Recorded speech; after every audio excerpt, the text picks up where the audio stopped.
Good afternoon. This week's thrilling instalment in the top 100 artists of all time is Cockney Rebel. Cockney Rebel these days are better known as Steve Harley and Cockney Rebel, and admittedly, Steve Harley has always been very much the main man. But over the years, he's had 20 or more other bandmates making up the rest of the group Cockney Rebel. But when I bought the first two albums, the band was simply called Cockney Rebel. And these two albums remain my favourite two albums, the best two albums.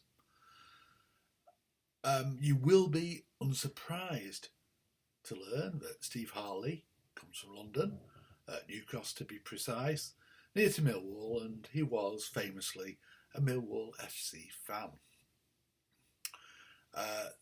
Steve began his musical career busking with John Crocker, one of the other founding members of the band. But he also did a stint first as a music journalist, something in common with Bob Geldof there. And that was before he formed the band with Crocker in 1972. They were a rock band, but unusually for a rock band, originally they didn't have electric guitar. And instead, they relied on Crocker's electric violins and mandolin, or Milton Ream James's electric piano to play the lead motifs. I describe their early music as prog rock, but with a pop sensibility and an ear for a good tune. At the time, the two genres of music that I liked were glam rock and progressive rock. Cockney Rebel bridged the gap. After just 5 gigs, they were offered a record contract by EMI. Sebastian, their first single, charted in Europe, though not in the UK. The first album, Human Menagerie, released in 1973, got good reviews, and their local following in London was growing. Despite all this, it didn't sell many records. Initially, sales were disappointing. As I said, Cockney Rebel were never a band of equals, even before they changed their name. Steve Harley was very much the leader, and allegedly, like a lot of lead singers and who write all the songs for groups, allegedly Harley had a big ego, which alienated not just members of the music press, but also most of his bandmates who felt underappreciated. They seemed to be on the verge of splitting up after the album. The success of the non-album single Judy Teen, their first hit, papered over the cracks because it went to number 5. That's when most people first heard of Cockney Rebel. And they made it on Top of the Pops. Massive show in those days. The second album, Psycho Modo, came out in 1974. Could they consolidate the success of Judy Teen? It seemed so at first. Got good reviews and made number 8 in the chart, bolstered by the singer Mr. Soft making number 8. But the band was falling apart, and only Stuart Elliott, the drummer, stayed with Steve Harley after the UK tour. So Harley had to recruit session musicians to appear with him on his next Top of Pops appearance. One of those session musicians was a guy called B.A. Robertson, who nobody had heard of at the time, but before long had hits on Top of Pops in his own right.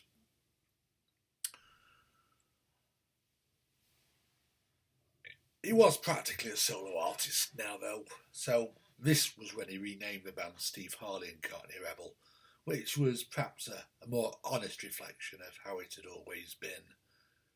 And dare I say it, at this stage, their music did become a little bit less prog, a little bit more poppy, slightly more chart orientated, and not as good.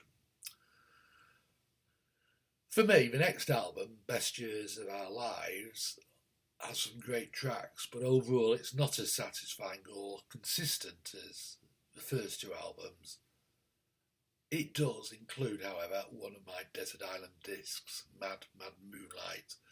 At the time, I was an adolescent boy, and the song was about an adolescent boy losing his innocence. I was so innocent I didn't understand this, and I was too innocent to fully understand all the lyrics until many years later and find out what those frothy white clouds really were.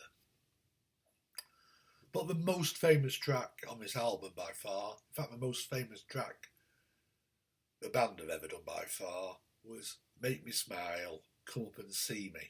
Come Up and See Me being in brackets. People take it to be quite a jolly song. It's not really. It's fueled by Harley's bitterness at being abandoned by his former bandmates, especially Crocker and his brother, who left to join Bebop Deluxe. Nonetheless, that song sold 1 million and went to number 1. Hell, it even had backing vocals by Tina Charles, who's another session musician who cut her teeth with Cockney Rebel and soon had a number of hits in her own right. It's best remembered for I want to dance, no, I want to love, but my baby just wants to dance, wants to dance. Sorry, I do apologise. Moon madness, full moon. Anyway, if you ever hear a DJ announce that he is about to play Cockney Rebel, sadly, Come Up and See Me, Make Me Smile, is nearly always the song chosen. I'm sick of it. I haven't even put it on my 1 hour playlist, but feel free to copy your version. Surprisingly, it didn't really lead to success thereafter, because the next album and its accompanying singles flopped. Timeless Flight flopped. Barely made it into the top 20, which isn't very high when you consider they just had a number 1 single. The band fell apart yet again. It seemed that Cockney Rebel's 15 minutes of fame appeared to be over. Then, out of the blue, Harley, with yet another largely new set of bandmates, made the top 10 again with an accomplished cover of one of George Harrison's Beatles classics, Here Comes the Sun. The album that followed was called Love's a Prima Donna, and actually had some other great songs, not least the near title track, I Believe Love's a Prima Donna itself, and the ballad Compared to You. There was some slush on the album too, and yet again the band split up. But Harley has continued making music ever since. Hell, he's even due to play Lava Gardens soon.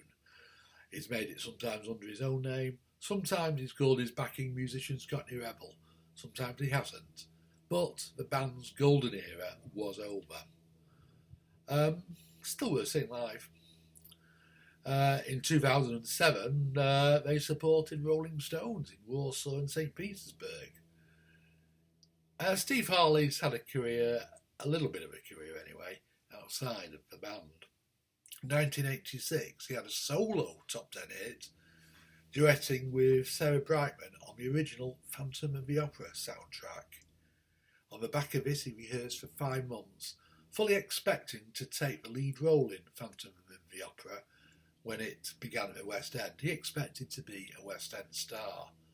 However, late in the day, Andrew Lloyd Webber gave the role to Michael Crawford instead. It must have Harley how great a success Crawford made of it. In 2012, the band, plus the orchestra, the Swan and the choir, performed the band's first 2 albums, the best 2 albums, Human Menagerie and Psycho Modo, in their entirety. The concert took place in Birmingham, of all places.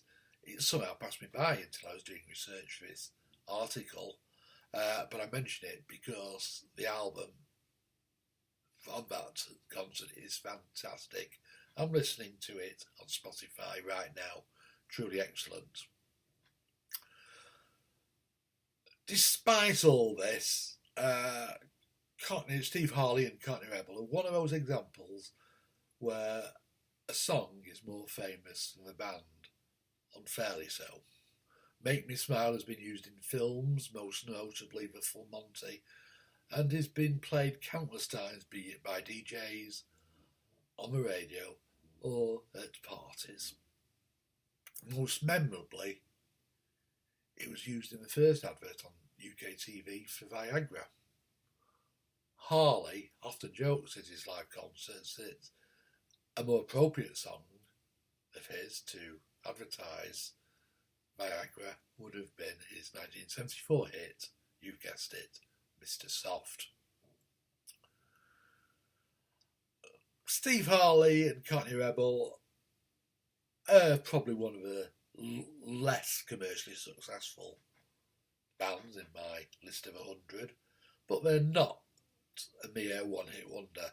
They did have 3 other top 10 hits and 5 albums that charted in the UK, without, in my view, having as much success as they deserved, and they never really made an impact in the States.